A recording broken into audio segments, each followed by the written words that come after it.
ባሌ እንዳመነዘረብኝ ባወቅኩ ጊዜ እጅጉን ደስ አለኝ። ደራሲ ሜሪ ፈለቀ። ክፍል 2።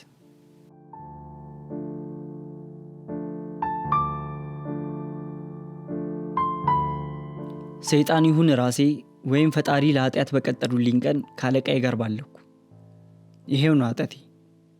ጨው የሌለው አልጫ ወጥ የሚል ትዳር ውስጥ ጸጥ ለጥ ብዬ እንድቆይ ባለዳ ያደረገኝ ኃጢአቴ ይሄው ነው። ይሄው ነው ብዬ አቀለልኩት አይደል? ካልጠፋ ቀን የዛን ቀን ስልኬ ባትሪ ጨርሶ ባሌ ሲደውል ስልኬ ዝግ ነበር። ካልጠፋ ቀን ስልኬ በዘጋ ቀን ስንት ቀን ባልተሰማኝ ያለፍኩት ያለቃዬ እጅ ሲነካኝ ንዝረቱን እምቢ ማለት አልቻልኩም። ካልጠፋ ቀን ባሌ የዛን ቀን ቢሮዬ ድረስ ዘለቀ። ምን የሚለው አስፋለጊ ነኝ ግን። በዘመኔ ከባሌ ውጭ አንድ ሰው ብሞክር እሱንም የቢሮ ጠረጴዛ ላይ እኔም ብሎ ባላጊ። ቅሌቴ በዚህ አላበቃም። ተያየን። ጠረጴዛው ላይ በግማሽ አካሌ ተጋድሜ ሰማይ የኔን እግሮች ምሰሶ አድርጎ የቆመው ይመስል እግሮቼን ወደ ላይ ወጥሬ አለቃዬ ከእግሮቼ መሃል ሆኖ ሲለፋ ባሌ በሩን ከፍቶ ሲገባ ተያየን። ለወትሮ ጨዋ ነበር እኮ። ካልጠፋ ቀን የዛን ቀን ጨዋነቱን ረስቶ ሳያንኳኳው ዘው ይላል። አፌን ከፍቼ ብዙ ቆየው። ድንጋጤ ይሁን ያለቃዬ ክፋት ወይ ሁለቱም፣ አፌ ተከፍቶ አይኔን ፈጦ ብዙ ሰከንዶች አለፉ። ባሌ ቀስ ብሎ እንደገባ ሁሉ ቀስ ብሎ ወጣ። አለቃዬ በድንጋጤ የተጋለጠ ንብረቱን ለመሸፋፈን ይተረማመሳል። ከአንድ ሰዓት በላይ ቢሮ የተቀመጥኩ ተጎለትኩ።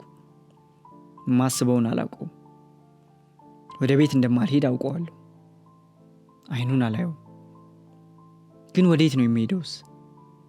ብቻ አላወቅኩትም። ቦርሳዬን አንስቼ ወጣሁ። ደርቄ ቆምኩ። ባሌ እየጠበቀኝ ነበር። ልክ ምንም እንዳላየ ድሮ እንደሚያደርገው ሁሉ ዘሎ ከመኪናው ወረደና በሩን ከፈተልኝ። ልሩጥ? መኪና ውስጥ ልግባ? ምን ላድርግ? ደረኩ። ወደ ቤታችን እንሂድ አይደል አለኝ፣ ቁጣም ፍቅርም ለስላሴ ምሬትም ባለው ድምጽ። አሁንም ምን እንደምለው ግራ ገባኝ። መሮጥ ፈለኩ፣ ማምለጥ፣ መሸሽ ገብቶታል። አጠገቤ ደርሶ እጄን ያዝ አደረገው። ሲመጣ ያየሁት ደርሶ ሲነካኝ በረገኩ። አብሬው ተራመድኩ። ስንት ጊዜያችሁ ነው አለኝ በጸጥታ ሲነዳ ከቆየ በኋላ። ምኑ ማለቴ ተንተባተብኩ። ስታደርጉት የነበረውን ስታደርጉ ስንተኛ ጊዜያችሁ ነው? የመጀመሪያችን። ትወጂዋለሽ? በፍቅር ትወጂዋለሽ? ከኔ በላይ ትወጂዋለሽ? አልወደውም እያልኩት ለምን አይሰድበኝም? ለምን አይጮህብኝም? ለምንድነው ምንም እንዳላረኩት ተረጋግቶ የሚጠይቀኝ እያልኩ አስባለሁ። ፍቅራችን ይህን ማለፍ አይችልም አለኝ። ዝም አልኩ። ይህን ማለፍ የሚችል ፍቅር የለንም? አሁንም ዝም አልኩ። ይችላል፣ በደንብ ይችላል ራሱ መለሰ። ድምፁ ውስጥ አማራጭ የለውም።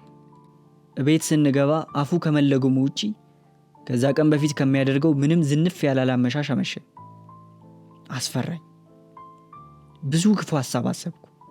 ለዓመታት አቀፌ የተኛሁት ባሌ እንቅልፍ ሲወስደኝ ሲጥ አድርጎ የሚገድለኝ መሰለኝ። እያበድኩ መሰለኝ። ባልግ ያለው አይደል? ቅድም ባሌ ስባልግ አይቶኝ የለ ወይስ ቅዠት ነው? ልክ አይደለማ። ሚስቱ ስትማግጥ በአይኑ አይቶ ምንም እንዳልተፈጠረ መሆኑ ምኑ ነው ልክ? ንዴቱ ይቅር እንዴት አላስጠላውም? ለምን ብሎ እንዴት አይጠይቀኝም? ጭጭ አለ። እያጎረሰኝ ራት በላን። ሶፋው ላይ እግሮቹ መሃል አስቀምጠው አቅፎኝ የጀመርነውን ተከታታይ ፊልም አየን። እሱ አየ፣ እኔ አይኔ ቴሌቪዥኑ ላይ እየተንቀዋለለ ቅዠት ሰፍራለሁ።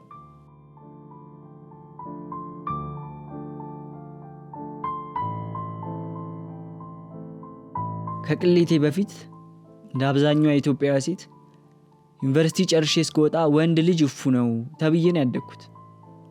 ምንው ጋር እንደሚፋጅ አልነገሩኝም። ይሄ ወንድ የሚሉት ፍጥረት ከዓላማ የሚያስተጓጉል፣ ወደፊትሽን ሊቀጭ አሰፍስፎ የሚጠጋሽ አሰናካይ፣ ከብልግና ውጪ ሐሳብ የሌለው ክፉ ፍጡር እየተባልኩ እንደ አብዛኛዋ ሴት ያሉኝን አምኜ ወይም ፈርቼ ይህን ርኩስ ፍጡር ስሸሽ አድጌ አላማሽ ነው ያሉኝን ትምህርቴን ተመረኩ።